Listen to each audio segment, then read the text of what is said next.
برېښنایي تذکره او د ولسي جرګې د ځینو غړو نننۍ طرحه څوک او د چا په مرسته دا ملي پروسه ګډوډوي، څوک څه کړي او باید څه وکړي. په دې اړه د اسماعیل یو نه مهمې خبرې په دغه ویډیو کې وګورئ او مینا ټي وي چینل هم سبسکرایب کړئ.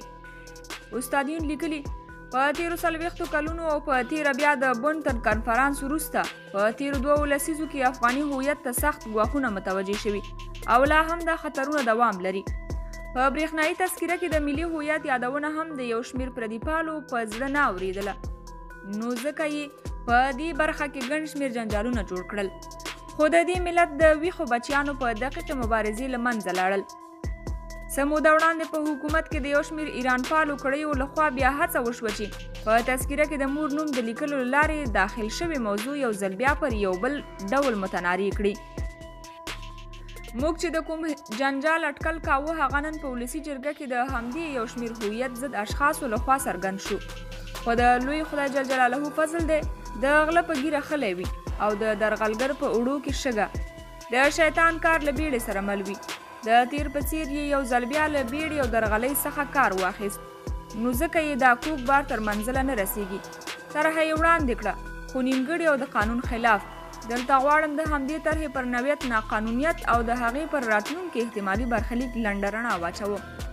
اول، د ولسي جرګې یو شمېر غړي کولی شي یعنې د جرګې د غړو طرحه په نامه یوه طرحه وړاندې کړي، خو دا طرحه به هغه وخت د یوې طرحې په توګه د بحث وړ ګرځي چې د جرګې عمومي غونډې ته یې څرنګوالی قرات کړی، عمومي غونډه یې د رد او تایید واک لري.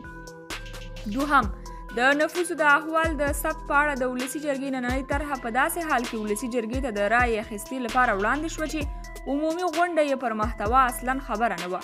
پر جال، تقلب، عجلې او ناخبرۍ باندې د یوې طرحې تیرول خپله یو قانوني ضد عمل دی.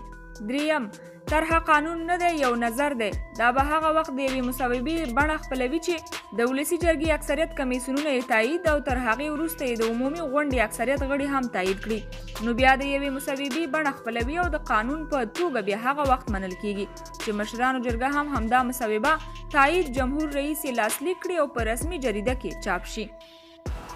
څلورم، له پورته پړاوونو پرته د ولسي جرګې د ځینو غړو هره طرحه او ان تایید مصوبه نه قانون دی او نه قانوني التزام لري. مشرانو جرګه او بیا جمهور رئیس د هغو د رد او تایید پوره صلاحیت لري. پنځم، د ولسي جرګې د یو شمېر غړو نننۍ طرحه سره له همدا اوسه د ولسي جرګې د نورو غړو لخوا رد شوي او په دې اړه ګڼ شمېر لاسلیکونه راټول شوي. که چیرې حتمي کمیسیونونو ته طرحې ځي نو 2 طرحې به ځي، خو که په کمیسیونونو او عمومي غونډه کې د هرې طرحې د رد یا تایید وشي بیا هم د قانون او په تیره بیا د قانون د انفاذ په معنا ده. شپږم، زیات احتمال دی چې د ولسي جرګې د ځینو غړو نننۍ طرحه په اکثریت کمیسیون کې رد شي یا یې مقابله طرحه ومنل شي. اووم، تر ټولو مهم ټکی دا دی کله چې یوه مسوده د ولسي جرګې لخوا پاس شوې وي، مشرانو جرګې هم تایید کړې وي او یا یې د مشترک کمیسیون لخوا پاس کړې وي، جمهور رئیس لاسلیک کړی وي، رسمي جریده کې چاپ او د نافذ قانون بڼه یې خپله کړې وي. ولسي جرګه د 200 رایو په کارولو سره کولی شي هغه قانون بدل کړي او دا اوسنۍ ولسي جرګه په هیڅ ډول د دې توان نه لري چې د نفوسو د احوال د ثبت د اوسني قانون خلاف 200 رایې راټولې کړي. اتم، نتیجه دا ده چې د برېښنایي تذکرو ویش به همداسې روان وي. مخالفین کولی شي خپل قهر پر دې سوړ کړي چې هیڅکله دا تذکره وانخلي.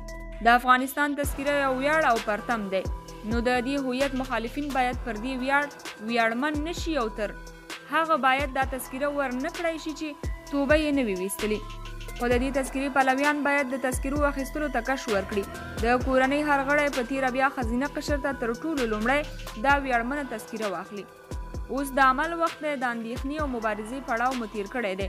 ټول د برېښنایي تذکرې د اخیستو پر لور ورشئ.